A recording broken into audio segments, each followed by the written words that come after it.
Welcome friends.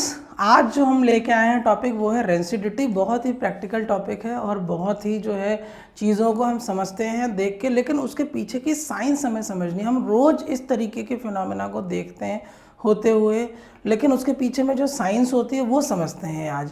तो चलिए शुरू करते हैं। टॉपिक है हमारा रेंसिडिटी। क्लास 10th के जो भी स्टूडेंट हमारे साथ जुड़े हुए हैं, ये इस चैप्टर 1 का लास्ट टॉपिक है। इसके बाद फिर हम अगला कोई चैप्टर करेंगे, वो हम देखते हैं कौन सा करेंगे। चलिए, तो रेंसिडिटी का मतलब क्या होता है? The taste and odour. Taste जो होता है वो हम सब जानते हैं, ऑर्डर का मतलब होता है स्मेल। तो देखिए, जब कोई खाना जब खराब होने लगता है तो उसका जो टेस्ट है उसमें कुछ चेंज आता है और उसकी जो स्मेल है उसमें कुछ चेंज आता है। तो ना तो टेस्ट अच्छा होता है ना ही स्मेल अच्छी होती है। ये हमारा एक जनरल परसेप्शन है। जब किसी चीज़ का स्वाद बिगड़ने लगे, जब किसी चीज़ की स्मेल खराब होने लग जाए, तो हम ये कहते हैं कि भाई वो चीज़ जो है वो अपने ख़राब होने की तरफ, स्पॉइल होने की तरफ जा रही है। तो the taste and odour of food material containing fat and oil. तो जो भी चीज़ जिसमें फैट या ऑयल होता है वो चीज़ें कंपेरेटिवली जल्दी ख़राब होती हैं एज कि उनके कंपैरिजन में जिसमें फैट और ऑयल की मात्रा जो होती है वो कम होती है। When they are left exposed to air, when they are, अब देखिए यहाँ पर जो एयर बात कर रहा है इसका मतलब कहने का ऑक्सीजन, क्योंकि एयर में मेजॉरिटी ऑफ कंसंट्रेशन जो लोअर लेवल पर, ग्राउंड लेवल पर अवेलेबल है वो ऑक्सीजन होता है। तो when left exposed to air for a long duration of time, this is called rancidity। अगर किसी खाने को आप खुला छोड़ दें तो जो एयर है एटमॉस्फेयर की वो उसके डायरेक्ट कांटेक्ट में आती है, इसका मतलब ऑक्सीजन उसके डायरेक्ट कांटेक्ट में आती है। तो जो भी फूड है वो आपका, उसमें ऑब्वियसली फैट और ऑयल तो होना ही होना है। आप कोई भी फूड उठा के देख लीजिए, उसमें फैट और ऑयल कंटेंट होगा ही, जो भी ऑर्गेनिक मैटर होगा। तो जो रिएक्शन होता है उसके साथ, ऑक्सीजन के साथ, तो वो जो रिएक्शन होने की वजह से जो खाना ख़राब होने लगता है, उसके टेस्ट में जो परिवर्तन आता है, उसकी स्मेल में जो चेंजेस आते हैं, उसी को हम बोलते हैं rancidity. And it is caused due to oxidation. ये वर्ड याद रखिएगा।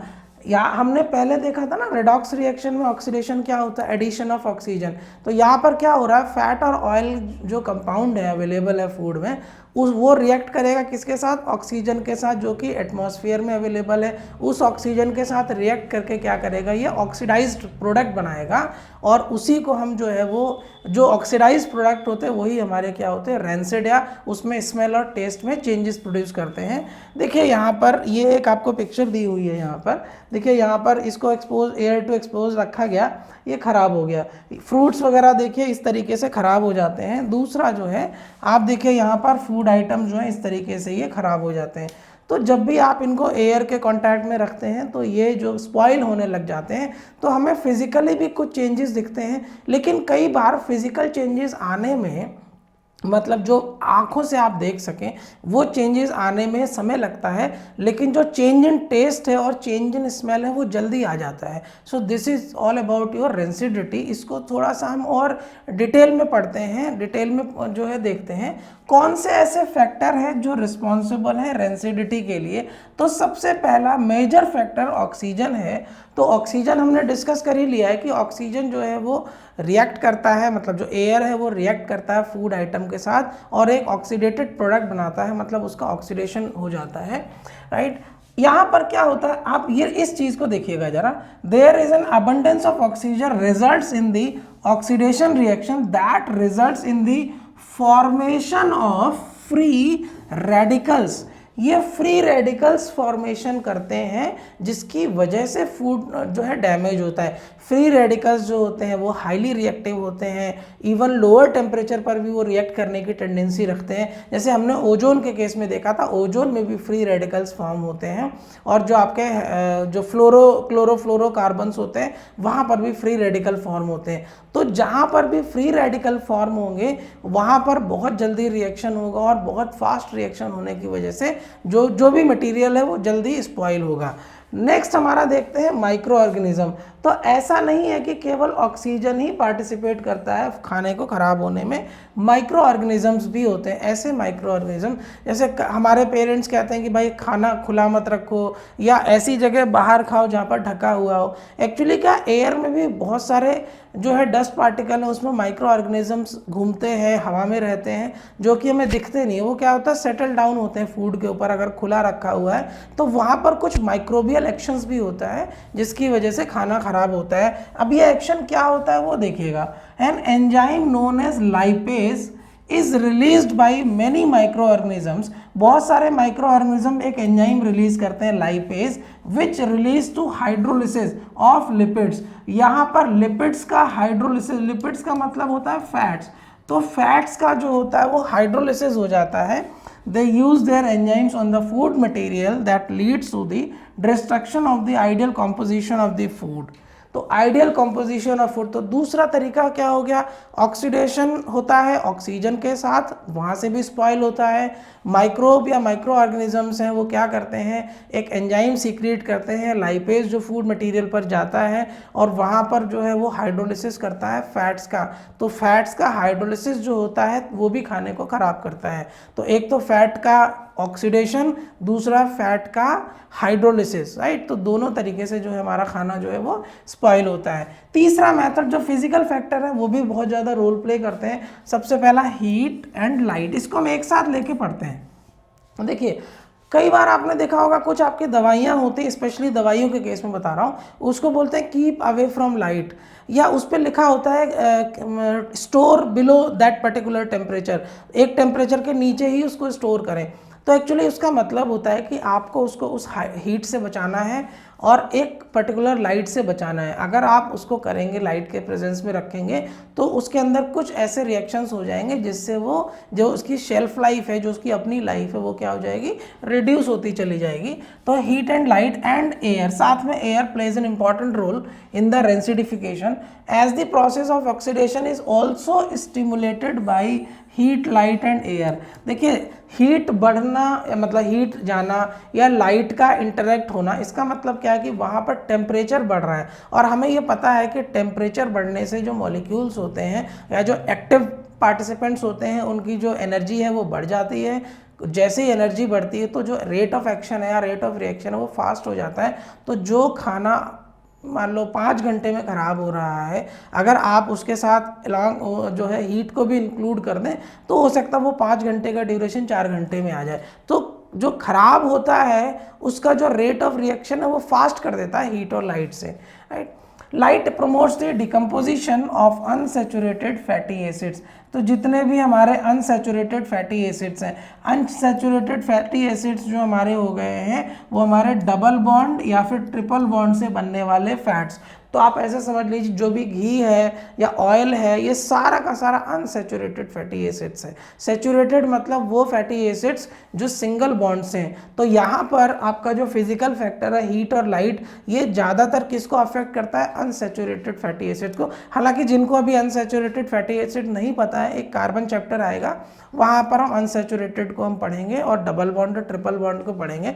लेकिन आप ऐसे समझ लीजिए किसी भी ऑर्गेनिक कंपाउंड में अगर कार्बन कार्बन के बीच में डबल बॉन्ड या ट्रिपल बॉन्ड एग्जिस्ट कर रहा है तो वो अनसैचुरेटेड कैटेगरी में कैटेगराइज करते हैं, और सिंगल बॉन्ड है तो वो सैचुरेटेड है। तो ज़्यादातर जो अफेक्ट करता है ये अनसैचुरेटेड्स को ही करेगा। नेक्स्ट देखते हैं ट्रेस एलिमेंट। कुछ एलिमेंट ऐसे होते हैं जैसे आयरन हो गया या जिंक हो गया, अगर इनकी प्रेजेंस में फूड मटेरियल को रखा जाता है तो जो ख़राब होने की जो रेट ऑफ रिएक्शन है, जो टेंडेंसी है वो बढ़ जाती है। तो स्पेशली इन मटेरियल्स में हम जो है खाने को रखना जो है बहुत देर तक पसंद नहीं करते हैं, आयरन और जिंक वगैरह में। तो वहाँ पर भी जो है ये कुछ स्पेशली ये जो ट्रेस एलिमेंट्स होते हैं ये भी खाने की जो ख़राब होने की टेंडेंसी है उसको वो बढ़ा देते हैं। एक और एग्जांपल आपको मैं बताता हूँ, जितने भी आपके फूड आइटम्स हैं या हम खाना जब पैक करके लेके जाते हैं तो एल्यूमिनियम फॉइल में लेके जाते हैं। तो एल्यूमिनियम फॉइल क्या करता है कहीं ना कहीं ये खाने को ज़्यादा देर तक फ्रेश रखता है। वो इसलिए क्योंकि खाना जो है, खाना उसी समय ख़राब होना शुरू हो जाता है जिस समय वो गैस से बन के उतरा है, उसी मोमेंट से ख़राब होना शुरू हो जाता है। तो होता क्या है, जब उसको पैक करते हैं तो जो नियर बाई ऑक्सीजन है वो खाने के साथ रिएक्ट करनी चाहिए, लेकिन जो एल्यूमिनियम फॉयल है वो हाईली रिएक्टिव है। तो जो ऑक्सीजन है नियर बाई वो एल्यूमिनियम के साथ रिएक्ट करके उसके ऊपर Al2O3 बना देता है, जो कि ब्लैक कलर का होता है। तो आप देखेंगे कई बार बहुत ज़्यादा गर्म खाना अगर आप पैक करेंगे तो जो फॉइल है उस पर ब्लैक कलर की लेयर या कुछ आपको ब्लैक कलर का दिखता है, तो वो एक्चुअली एल्यूमिनियम ऑक्साइड की लेयर होती है। वो जो एल्यूमिनियम ऑक्साइड की लेयर है वो जो ऑक्सीजन उस पैकेज फूड के अंदर प्रेजेंट है उसके साथ एल्यूमिनियम ने रिएक्ट कर लिया, तो वहाँ पर ऑक्सीजन की मात्रा जो है रिड्यूस हो गई है, ना के बराबर हो गई है। तो खाना जो है वो थोड़ा लंबा समय तक चलता है। तो एल्यूमिनियम की जो फॉइल है इस तरीके से प्रोटेक्शन करती हैं आपके खाने को, या ज़्यादा देर तक जो है वो फ्रेश रखती हैं। आप चिप्स के पैकेट खोलिए या जो भी आप फूड आइटम्स इस तरीके के खोलेंगे तो वो क्या होता है, उसमें जो अंदर से आप देखेंगे एल्यूमिनियम की ही फॉइल या उसी तरीके का एल्यूमिनियम के ही रैपिंग होती है। तो एक ये, दूसरा जो भी हमारे चिप्स या फूड आइटम्स जो हमारे पैक किए जाते हैं वो एक्चुअली कहीं ना कहीं एक पर्टिकुलर इनर्ट गैस से जो है वो फिल करते हैं, जैसे नाइट्रोजन हो गया।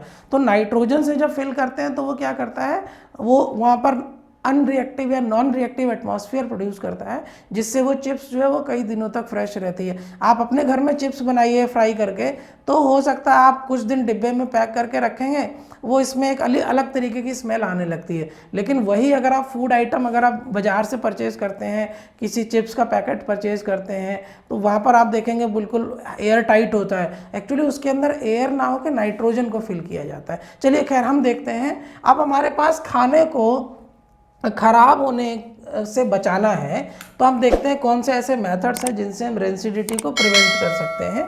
तो चलिए एक एक करके हम शुरू करते हैं। सबसे पहला है जो अभी मैं बात कर रहा था, यूजिंग इनर्ट गैस। आपको क्या करना है, इनर्ट गैस को यूज़ करना है। तो जो इनर्ट गैस होगी वो क्या करेगी, खाने को ख़राब होने से क्या करेगी, रोकेगी। और स्पेशली हम क्या करते हैं, नाइट्रोजन की पैकिंग यूज़ करते हैं। दूसरा हम क्या कर सकते हैं, खाने को रेफ्रिजरेट कर सकते हैं, मतलब खाने को हम फ्रिज में रख सकते हैं। फ्रिज में रखने से क्या होता है, टेम्परेचर ठंडा हो जाता है, टेम्परेचर कम हो जाता है। जब टेम्परेचर कम होगा तो जो माइक्रोबियल एक्शन है, जो बैक्टीरियल एक्शन है, वो क्या होंगे, कम हो जाएंगे, क्योंकि टेम्परेचर कम करने से जो एक्टिविटी होती है वो रिड्यूस हो जाती है। अगला देखेंगे यूजिंग एयर टाइट कंटेनर। तो एयर टाइट कंटेनर यूज़ करने का मतलब यही है कि भाई उसके अंदर एयर जब एंटर ही नहीं करेगी, तो एंटर नहीं करेगी तो फिर उसमें जो है खाना ख़राब होने की भी टेंडेंसी जो हो जाएगी वो रिड्यूस हो जाएगी। अगला है हमारा using antioxidant just like vitamin A, C and E. अभी एंटीऑक्सीडेंट्स क्या होते हैं, देखिए ऑक्सीजन जो है वो रिएक्ट करती है, खाने को ख़राब करती है।